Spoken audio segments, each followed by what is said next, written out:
Right now on 11 Alive News at 10, two major breaking stories tonight. A DeKalb County officer indicted for murder after killing an unarmed veteran. We have team coverage as we await his arrest, plus the big reaction outside the courthouse as the announcement was made. But first, a winter storm warning now in effect right now for Georgia, with a chance for snow and ice even here in metro Atlanta. And tonight, Governor Deal not taking any chances as he declares a state of emergency for 21 counties and orders state offices to close at noon on Friday. And the school cancellations, they're now piling up, with a list running at the bottom of our screen. And the first metro school county, it's Cobb County, is now closing 2 hours early. We have team coverage tonight with the 11 Alive storm trackers monitoring when the rain will turn to sleet and to snow, and the problem that the timing presents for Georgia's Department of Transportation. We're going to get to Kevin Rosen live in Gainesville in a moment, but first, Chief Meteorologist and Storm Tracker Chris Holcomb is kicking off our coverage to show us exactly who is going to be impacted and when. And we've got the rain out there now, and it's going to be a rainy night tonight here in Atlanta. We're not concerned about any frozen precip here during the overnight hours, but we do have to watch northeast Georgia once we get into the overnight hours and into tomorrow morning. Take a look at the rain that is over our area now. This has been feeding through, and even if we didn't have a winter weather threat, this would be a story in itself of just all the rain we're going to get, between 1 and 2 inches between now and tomorrow. We've got a flood watch in effect. It's going to be windy. We can see some trees coming down because of the saturated ground. The heavier rain is really south of I-20 right now. We've got some moderate rain here in South Fulton, into parts of Clayton County, down into Fayette County, and more of that more moderate rain coming in from the south and west in Alabama. Now, this is where it gets interesting. We have a winter storm warning in effect for north and northeast Georgia. The impacts in northeast Georgia will be felt first in the form of icing developing there and then changing over to snow late. We have the potential for snow in northwest Georgia later in the day, up to 2 inches of snow in northwest Georgia, possibly 2 to 4, even 6 to 8 inches in some spots in the higher elevations of North Georgia. In metro Atlanta, all of these counties you see in purple, this is where we have a winter weather advisory in effect. This is for West Georgia, from Rome and Chattooga County on down to Carroll County. From that line pretty much along I-20 and northward, these counties in purple here, this is where we're going to see mainly rain early on, some ice developing in parts of northeast Georgia around lunchtime and during the afternoon hours, up to 1/10 of an inch, but then in the evening hours, that rain, as the cold air comes in, changes over to snow, where we could see 1 to even 2 inches of snow in some spots in these areas. The ice is the biggest concern. Let me show you. By morning, 7 o'clock in the morning, the glazing conditions over parts of northeast Georgia with freezing rain, and then throughout the lunchtime hour, look how that ice line comes down into North Gwinnett and even into Forsyth County and Cherokee County around the lunchtime hour into parts of Gwinnett County. And then the thicker ice is going to be up in northeast Georgia, and that thick ice weighing down on the trees with the windy conditions is really going to be causing some power outages. We'll look more at that ice map coming up in a little bit, and the areas that will be picking up snow and some of the snowfall accumulations and the timing of the system coming up. Okay, Chris, thank you. Now, there's a big challenge for Georgia's Department of Transportation with the storm, and it's that we have the rain right now, so the crews can't brine the roads. It will just be washed away. So they're trying to catch that small window before the rain turns to sleet and snow. Kevin Rosen is bundled up in Hall County tonight, where crews will be hitting the road, we understand, within the next couple of hours. Kevin? Melissa, here at the District 6 office in Gainesville, they're ready to roll out after midnight. The trucks are ready to go if this rain turns to ice. They've already had trucks out, their brine trucks out, putting brine down on the roadway, but they're worried about the same thing that Metro Atlanta is worried about, and that's that all this rain will wash the brine away. In Metro Atlanta, it may be more of a problem because of timing. The DOT normally tries to put brine down on the roads as many as 24 hours before the wintry weather, before snow and sleet fall. The problem is it's raining, and it will continue to rain until the rain turns to a solid sleet or snow. We can't brine during a heavy rain. It'll wash it away. So we're going to deal with a very small window that we're able to get more brine back out on the road. And that window in Atlanta right now looks like sometime between 3 and 6 p.m. tomorrow, according to the DOT. That's rush hour, and that could get tricky if it's a typical rush hour. Here in northeast Georgia, temperatures could get cold enough overnight to cause problems on the roads and cause problems with ice on trees and power lines. Right now, Georgia Power says they're monitoring the situation, ready to shift crews to problem area. We don't want to move crews too early because as these forecasts always change and, go from one area to the other, we don't want to have crews in the wrong part of the state when it ends up being in worse somewhere else. Well, already Gainesville schools and Hall County schools are all closed tomorrow, so that'll help out if any of this does turn to ice. The DOT asks anyone, if they're out when those brine trucks are out, to stay clear of them because it can be dangerous around them. And if those trucks are out in Metro Atlanta during rush hour tomorrow, the DOT says it might be a good idea for you to find out if you can leave work early tomorrow. Melissa? Thank you very much, Kevin. Stay warm. Just in tonight, if you had plans to fly east this weekend, you might want to reconsider. Southwest service to Philadelphia will cease at 6 tomorrow night. It will resume Sunday, 10 in the morning. Southwest is also shutting down service to LaGuardia, Newark, and Long Island starting at 8 tomorrow night. The airline plans to resume flights to those 3 airports we just mentioned at noon on Sunday. And then service to Washington, D.C. and Baltimore will also halt tomorrow due to this winter storm. Again, it will resume on Sunday morning. So, if you have plans to fly this weekend, make sure you check ahead. Call your airline before you head to the airport. Delta is also among the airlines tonight, allowing you to change your flight free of charge. And to make sure that you are ready for this winter storm, we are starting Atlanta Alive extra early tomorrow. Our coverage will begin at 4 a.m. We have our crews that are going to be out and about in North Georgia and around Metro Atlanta to show you the real-time road conditions and offer any traffic alerts as well. And don't forget, you can receive weather alerts any time of the day by downloading our free 11 Alive app, and make sure that you send us your winter storm pictures. You can upload your picture through the app, or you can post it online using the hashtag Storm11.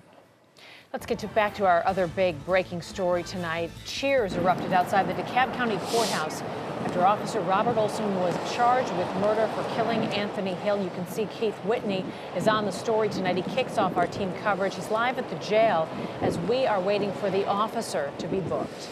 Keith. Yeah, that's right, Melissa. Tonight, there is a warrant out for the arrest of DeKalb County policeman Robert Olson. He is indeed expected to turn himself in here at the DeKalb County Jail. However, there's been no timetable released on that, so it's a wait and watch kind of situation. Now, last March, Olson shot and killed Anthony Hill in a confrontation where Hill, who was an Air Force veteran, was acting erratically, was naked, was apparently in the midst of a mental crisis, according to family members. But the grand jury heard evidence that Olson lied about that confrontation when he said Hill attacked him.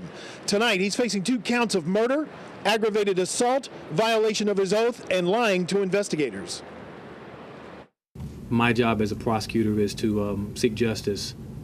My job as a prosecutor is to match what I believe to be facts to existing law in the official code of Georgia, and to do what I believe is right under the law.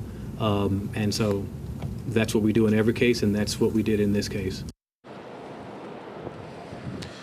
Now, you may remember that the civil grand jury was split as to Olson's guilt, but this time in the criminal grand jury, the prosecutor actually got to get into the game and present the case, and that clearly was the difference in terms of the verdicts tonight, or rather the recommendations by this grand jury.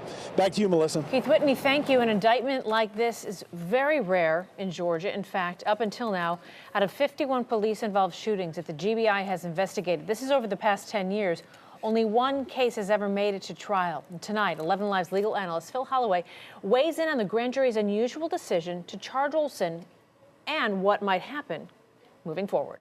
The grand jury indictment simply means that they found there was probable cause, meaning that a crime probably was committed and that he probably committed it. That's a very low burden of proof. It's the lowest standard of proof known to our legal system, as opposed to proof beyond a reasonable doubt, which is what's required to convict someone before a jury.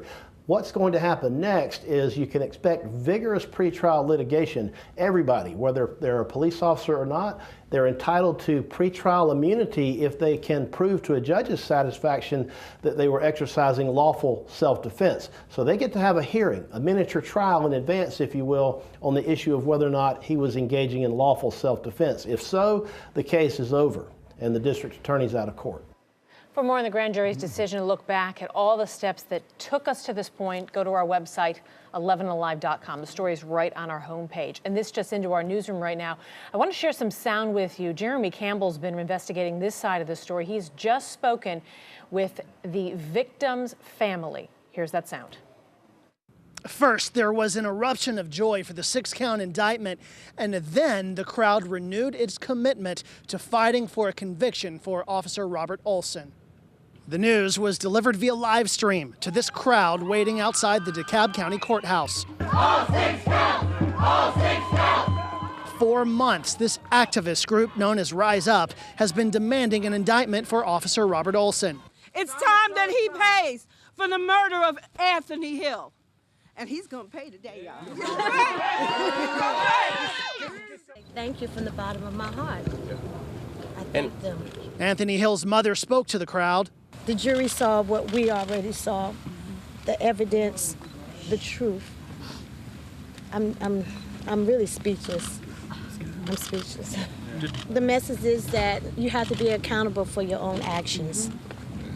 When you decide to do something, if it's not right, there are consequences, and you have to be held accountable for it. The family called today's ruling a victory, but stressed that it was a beginning, not an ending, as they turn their attention to trial. Jeremy Campbell, 11 Alive News. And you will have more from Anthony Hill's family, more on the grand jury's decision. We will reflect on the case, all on our website, 11alive.com. It's the main story when you go there.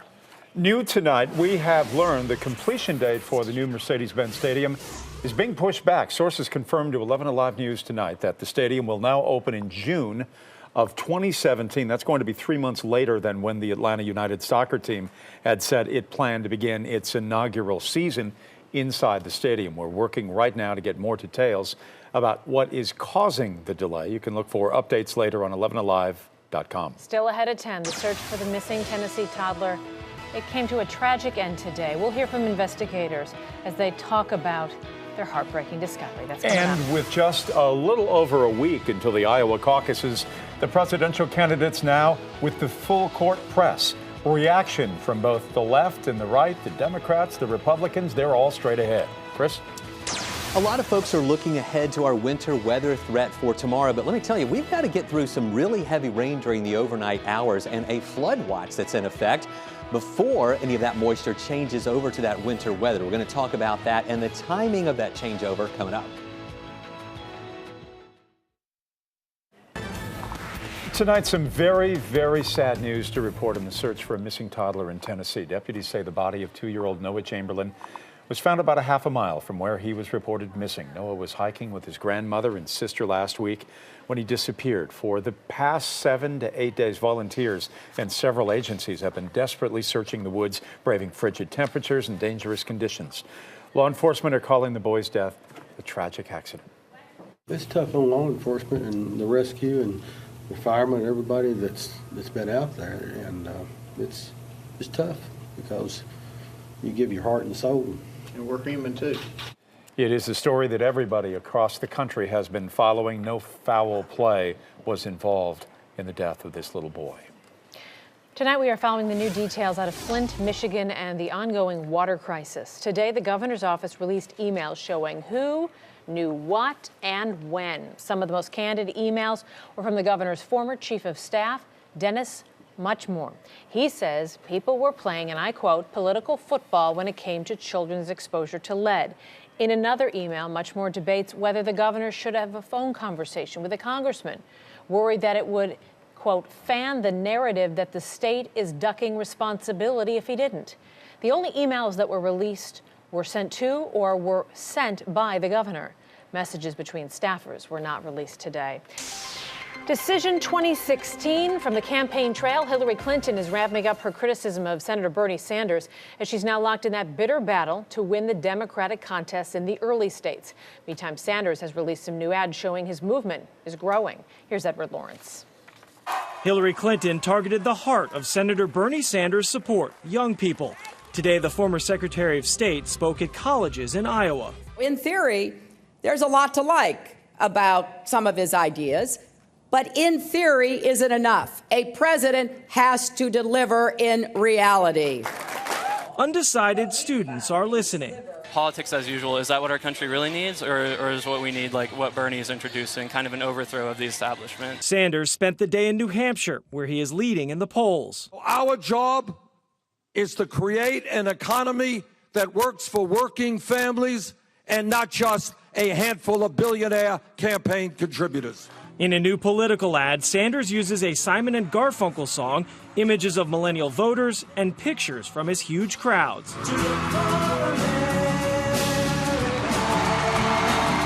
Beyond the first two contests, Sanders is hiring staff to cover all 11 Super Tuesday states. Everything it takes to do every part of the job. A day after releasing her own campaign ad, Clinton repeated the themes that she is presidential. I'm the only candidate on either side with the experience and judgment to keep us safe at home and strong in the world. With 11 days to the Iowa caucuses, Clinton and her supporters are putting on the full court press. Edward Lawrence, NBC News, Washington. Of course, the major focus tonight, we are tracking another threat of winter weather, though not as bad as what the East is going to be experiencing. Still, some great concern tonight. Oh, what an ambush of snow, of wintry weather terrible. Just to the north of us in Washington. But let's focus on what's happening just north of Atlanta. We could see snow, flakes, ice in the metro as well. 11 Live Storm Tracker Chief Meteorologist Chris Holcomb is tracking the system tonight. You know, we're just going to be on the periphery of that storm that's just going to get huge as it moves. All right, we go from the radar and the projection of what we can expect to squirrels. Heavy snowfall is not stopping this squirrel from getting around. When we come back, an update on a squirrel's life. If you're a big fan of Netflix, it's going to cost you a little bit more. The video streaming service says it's raising its monthly subscription fee for the longtime subscribers. Those who pay $7.99 will now have the choice to either pay the same rate for standard def or pay $2 more for high definition, according to the company. Netflix now has 79 million users. Do you remember with Netflix where you would get an envelope in the mail and then you would send it back? Did you ever do any of that? I've heard of that. I didn't do that. I wasn't hip. You were just a kid. No, I just wasn't hip enough. Oh, okay. If you love to dive into the world of Harry Potter, there's actually a neat opportunity for you. Universal Studios is looking for you, the theme park, holding a contest called the Harry Potter Trip Around the World. It will take you to the grand opening of the wizarding world of Harry Potter in Hollywood. Then you'll be taken to the Universal theme parks in Orlando and Japan. Then you'll be taken to Warner Brothers Studios and their tour in London. There you get to experience more magic with a behind-the-scenes look at where the Harry Potter films were made. Harry Potter World in Hollywood will open not that far away. It's coming up in April. Heavy snowfall in Europe, and the squirrels, look how hard they're working. Oh, that's really cute. It's sifting through the snow. It's more like a little groundhog popping up and down, diving head first from the trees to find the stash of nuts that it says, I know they're here somewhere. Why would we be showing you this? Yes, aside why? from the fact that it's cute and it's a beautiful setting, today is Squirrel Appreciation Day. Wasn't yesterday Penguin Appreciation Day? Where in local TV would we be without squirrels? That's why we appreciate them so much. We focus on squirrels for generations. And normally we have them water skiing. Tonight, there could be snow skiing. That's right. It is raining now, but it changes to snow and to ice tomorrow. Coming up, our 11 Live storm trackers are tracking this latest winter storm, plus the simple steps to make sure your car's ready. Tonight, we're all getting ready for that winter storm that's heading our way. Yes, and depending on where you live, tomorrow could be very, very messy for you. State offices now are closing early, and we've got a list of school cancellations and early dismissals that are running at the bottom of your screen, as you can see. And for the very latest, we turn to Storm Tracker and Chief Meteorologist Chris Holcomb with more on the storm. Chris. You know, we have plenty of moisture coming in right now in the form of rain. Temperatures are well above freezing. We're in the 40s right now as this rain's moving in. And we've had some good rain as we've gone through the evening hours tonight. Now more waves are coming our way of moderate rain, even some pockets of heavy rain coming in from the south and west. So you see all of this down here, south and west of us from Carroll County, down into Coweta County, Fayette County, also down into Heard County and Troup County. That's all pushing in our direction. So you're going to be hearing more rain as we go through the rest of the overnight hours. Now, where we're going to begin to see the icing develop first is going to be in northeast Georgia, as we have a shallow layer of cool air here at the surface. And as the rain falls through that overnight, we'll begin to see some glazing overnight. Then that changes to snow later later in the day. We'll see snow developing in northwest Georgia also later in the day, possibly 2 inches in northwest Georgia, but there'll be some pockets here in northeast Georgia, 2 to 4, some getting 4 to 6 inches, and some isolated areas, maybe even up to 6 to 8 inches in those higher elevations, mainly well up into northeast Georgia. Metro Atlanta, these colors, the counties that you see colored in purple, this is where we have a winter weather advisory in effect. This is from Athens, pretty much along the line of I-20 and northward, also out in West Georgia along I-20 and northward here once you get into Carroll County, up toward Floyd County. These spots have the potential of seeing a little bit of icing, especially on the east side early on, and then becoming during the late afternoon, mainly around sunset and into the evening, possibly 1 to 2 inches of snow or sleet. We can see some slick spots developing here too as temperatures fall Friday night and into Saturday morning to below freezing here. So a lot to watch over the next 24 to 48 hours. We'll let you know when it'll warm back up and have more on the timing of that changeover coming up in just a few minutes. Of course, Chris, all the weather you're talking about is prompting a lot of schools to close or close early tomorrow. This one just in, the Fulton County schools now closing 2 hours early. So 2 hours early. So a lot of parents will have to make some adjustments to their schedule to accommodate Fulton County schools closing. All the other closings and delays and all the other related issues, you can see the scrolling across the bottom of your TV screen. Now we're talking about the weather. If you're going to be on the roads tomorrow, you need to make sure your vehicle is winter weather ready. First, check the battery. You don't want it to die. You don't want to be stranded in the wintry conditions. As long as the Second, check the tires. They should have good tread, which could make a the difference top when of you Lincoln's encounter head. slick conditions. While you're doing that, check the air pressure in them. It can deviate a little bit when it gets cold. Absolutely right. Take a look at the fluid levels, especially windshield wiper fluid. That will come in handy. Now, AAA is recommending keep some handy items in your vehicle. Basics, blankets, a towel, a flashlight. In case you do get stuck, have water available, non-perishable food as well. And one kind of uncommon item in the South, very popular in the North, have some kitty litter with you. If you get stuck in the snow or the slush, even the ice, litter can help provide some tracking to get you back on the road safely. Preparations are underway throughout the Mid-Atlantic and the East Coast for this monster winter storm. 80 million people are in its path. A foot or more of snow may fall in Philadelphia, New York City, and across the Northeast. Amazing. The Carolinas are even bracing for sleet and rain, with the potential of ice making for dangerous road conditions. The mayor of Washington, D.C. has declared a state of emergency that will start tomorrow. They're closing the schools or closing businesses, so residents can be ready and stock up on supplies. We're preparing for a blizzard. You know, I've lived in D.C. most of my life, and I don't know that I have lived through a forecast like this. Airlines are also warning passengers flying could be a mess. Some carriers are even waiving change fees like Delta Airlines. And to make sure that you're prepared for this winter storm, we are starting Atlanta Alive very early tomorrow. Our coverage will begin at 4 a.m. with Chesley McNeil. We're going to have our crews spread out across North Georgia and across Metro Atlanta to give you updates all morning long on these conditions so you know what is going on. Now is the time to also download our 11 Alive app so you can track the storm on the go. Also, it's free on iTunes or Google Play, and make sure you send us your winter storm pictures. You can upload your picture through the app, or if you're on social media, make sure that you use the hashtag Storm11. We're following some new developments tonight in the shooting of a pregnant teenager at a MARTA stop. Police now have identified 3 teens considered people of interest. MARTA police are looking for Stacy Tucker, Seymour Wright, and Malik Gray. Investigators think they may have more information about what happened that night. The shooting happened last Friday near the Oakland City Station. At last check, the 15-year-old girl was in critical condition. The baby is doing okay. The teen's boyfriend was also shot in the leg, but at this point, police don't know why the couple was hit. Georgia State Police have just released a new sketch of a man robbing students in the school's library. Police believe this man has struck at least twice in the last month. In one incident, the victim told investigators the suspect asked if he had ever been shot before. And in the other, the suspect demanded the student's book bag and then punched him in the face, yelling, "Don't make me shoot you," as he ran away. Police say the suspect has tattoos on his neck. If you recognize him, take a very close look at him right now. If you know this man in the sketch, you're asked to call police. Right now, there are 4 bills in our state legislature, and it's aimed at protecting religious freedom, and more could be coming. But there are gay rights organizations that are concerned about this. Critics say the bills overlap to allow discrimination based on sexual orientation.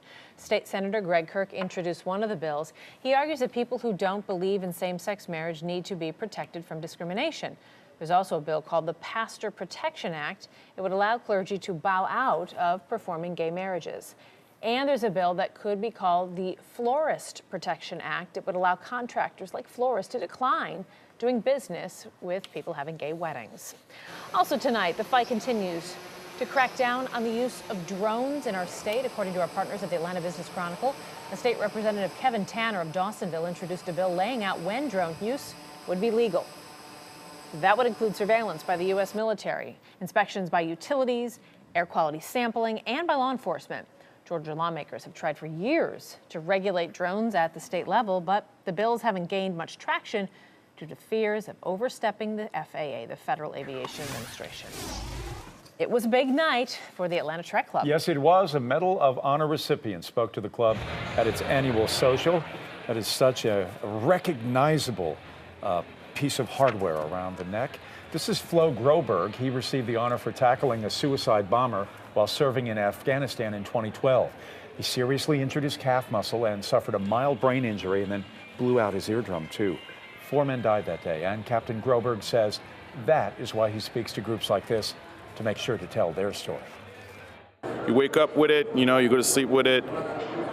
It's definitely tough, but I cope with it with the idea that I get an opportunity now to represent them and to talk about them and to talk about their families and talk about how this medal belongs to them. It doesn't belong to me, just a courier. Such an amazing medal. Prior to joining the Army, Captain Groberg competed on the varsity track team at the University of Maryland, a Division I athlete he was. And he also attended officer candidate school at Fort Benning. Still ahead, after about 8 years, interest rates are rising. We'll tell you how this could impact investors and consumers. I'm meteorologist Chris Holcomb from the 11 Alive Storm Trackers. We've been talking about a flood watch, wind advisory, a winter storm warning, and a winter weather advisory all in effect for tomorrow. And then look at this, South and Alabama from Montgomery down to the Panhandle, a tornado watch is going on right now. A lot happening in the southeast. We'll break it all down for you and let you know the impacts on us coming up. Boy, we have so much to talk about on the weather front. By the way, how would you like to design a shirt worn by 60,000 people all over our state, all over the southeast, all over the country, all over the world for that matter? What an honor it would be, the HAC Peachtree Road Race t-shirt. The contest is going on right now, and it's going to run through February 5th. If your artwork is chosen, it is going to be featured on the race day shirt, and you'll receive $1,000. All the details and rules are at the font of all things good, 11alive.com, under the HAC Peachtree Road Race tab. We'll be right back. The Fed has kept its official interest rate near zero since December 2008, but higher rates are on the way sometime this year. And higher interest rates can impact investors and consumers in so many ways. Ted Jenkins, founder of Oxygen Financial here in Atlanta, is here tonight to offer some insight on how it will impact investments. Good to have you here. Yeah, thanks for having me. Yeah, it's hard to know where to put your money. For so long now, we've had really no option when it comes to banking. There hasn't been much of an opportunity to really make some money if you're just stashing your money in savings. So with interest rates likely going up at some point this year, where can you put your money? Bonds typically haven't been the place. Well, a lot of people say as interest rate will rise that bond values will go down, but that's not true for all bonds. You can look at things like floating rate bonds and think about this. If you have an adjustable rate mortgage and interest rates go up, so does your mortgage. Well, this is buying bonds the same way. As interest rates go up, the bond prices will go up as well. Or you can buy inflation-protected bonds. Typically, in an interest rate rising environment, you're going to see that inflation will rise as well. So those could be two good opportunities. Good opportunities, but you also say stay away from junk bonds. Yeah, junk bonds act a lot like the stock market. So in that type of high interest rate environment, they will not perform as well. Okay. When it comes to investments, just looking at stocks, You can still make some very good money, but you have to be a little bit more choosy now about what stocks you're looking at. Well, you know, you can have the jitters early in this year, but definitely the financial sector can be very good. Just like you mentioned, you're going to see your bank account interest rate remain low, yet the loans will get higher, so banks will have a bigger spread, and so will the large life insurance companies. So those will be two good areas to look at in the financial sector. So banks, also community banks too, included in there. Oh, definitely. There's actually an exchange-traded fund that trades community banks across America. And I do like community banks a lot for the same reason. And tech stocks have always been the strong performers. Will that still be the case when interest rates rise? I think so. I think you'll see the technology companies that have a lot of money invest in research and development, and they will continue to be strong as a sector. I really like in this environment cash-rich companies. First of all, the interest rate will be higher for them on their cash. Two is they can buy back stock in their company. Or three, as interest rates get higher, they'll have the cash to acquire more companies. All good reasons to look at cash-rich companies. How does a newbie investor figure out which companies have a lot of cash on hand? It's easy to do. I mean, you can look it up on Google or Yahoo or any one of those main finance sites, and it will show you the balance sheet of the company, and you can actually see how much cash is in the bank for that company. You know, we started by talking about savings accounts, CDs. The benefits have been negligible for the last almost decade now, but that could change even just a little bit. Well, people have to remember that every investment carries risk. So if your CD pays you 1 and inflation is 2, you may not lose money in the bank, but you're safely going backwards against inflation. So that's something to consider. You should keep a healthy cash reserve in the bank, but up and above that, you have to consider if you're gaining pace against inflation. And just wrapping up with something you just said a healthy cash reserve. That's different for everybody, but how many months are you supposed to have on hand? I like to have at least 6 months in a cash reserve. If you're more concerned about job layoffs now or things like that, you may want to tweak it up to 9 to 12 months, but at least 6 months of a healthy cash reserve will give you that cushion you need. All right, Ted Jenkins of Oxygen Financial here in Atlanta. Ted, thank you. Thanks. All right, we have been talking a lot about closings tonight. Chris, I want to pass along some news that we have now about APS. They are going to be closing early for students, so parents need to keep this in mind, grandparents as well, when they are picking up their children. Elementary, middle, and senior high schools are all going to have a staggered release, so we will have more information on that coming up tomorrow and beginning at 4 a.m. with Chesley McNeil, who will have our updates. So let's get back to the weather scene right now, and there is a lot of activity all around you, Chris. Yeah, Jeff, we really can't take any chances with this. This wedge is always very hard to forecast, and especially folks up. All right, sports time. Hawks in the midst of a 3-game win streak tonight at the wonderfully named Sleep Train Arena, not to be confused with the Sleep Train Apnea Arena. They are taking on the Kings. Kyle Korver's confidence may be growing. That's a good thing. Hit a couple of threes go down in the first. The more of those, the better for Kyle. He has struggled this season. Al Horford's been solid. Very easy for him. Too hard early in the going for the Hawks, stopping DeMarcus Cousins. He had 11 and 8 after the first quarter. They are in the second right now. Sacramento leading, for those of you scoring at home, 34-33. Dawsonville native Chase Elliott, part of the third and final day of NASCAR's Media Day in Charlotte. Elliott set to begin his rookie season on the Sprint Cup level. High expectations. He's only 20. He says he's ready for what's in store. Your obligations obviously go up a little bit, and I definitely think that the outside of the car stuff is going to be different. The on-track side is not going to get any easier. I mean, all those guys that are in the Cup Series and have been there for a long time and are champions, they're there for a reason. And the NASCAR season is right around the bend. David Wilkinson joining me now. I must admit, as everybody probably knows by now after all of these years, I'm not a great motorhead. I've lived here so long, I do indeed follow NASCAR, and I follow it pretty closely. And that being said, it hasn't been very exciting the last couple of years. Chase Elliott makes me want to watch. It does, and there's a lot of rookies coming in this class. It's a deep, talented pool, and Chase Elliott, the focus will be whether or not is he going to be the Rookie of the Year. Will he be the favorite? He's certainly got the backing right there with Hendrick Motorsports. He's got a lot going for him. I do still think Ryan Blaney will probably take the honors this year. He's got nearly 20 Sprint Cup races under his belt, still a rookie, so I look at him to win it. I like how Elliott handles himself. Very well. Very young guy. He's very smooth. Reminds me of Jordan Spieth in some ways, the Good way genes. that he just gets it. Speaking of things that went in Charlotte, of course, that was Media Day where we heard from Chase Elliott. NFC Championship game. Panthers, Arizona Cardinals. If the Panthers don't make the Super Bowl, does it make this season a failure. Yeah, I think it does. I Wow. think it's a big disappointment. You've got the reigning MVP in Cam Newton. You were undefeated, and then you get blistered by a very mediocre Falcons team here in Atlanta. I think they have to win it all, or it's a disappointment. I mean, look, this is a team that was flirting with an undefeated season. If you get knocked out by the Cardinals at home, it's a loss. The thing is, if they lose this game, I don't think they're going anywhere for a long time. They'll still Really? be You in believe that? contention to do this. Not another 15-1 season, I don't know. but I believe they will be knocking on the doorstep with a guy like Cam Newton at quarterback. Well, that's for what I was years going to come. say. It's a league of quarterbacks.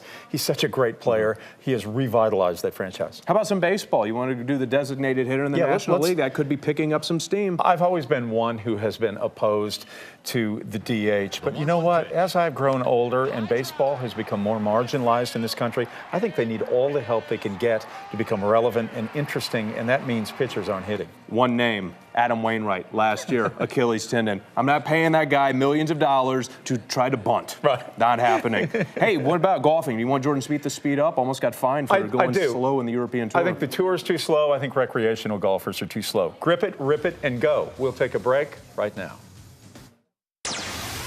Rainy conditions for us on Friday in Atlanta, but icing over northeast Georgia beginning early tomorrow morning, and then it changes over to snow here in the metro area late afternoon, mainly into the evening hours, and then the flurries end early on Saturday.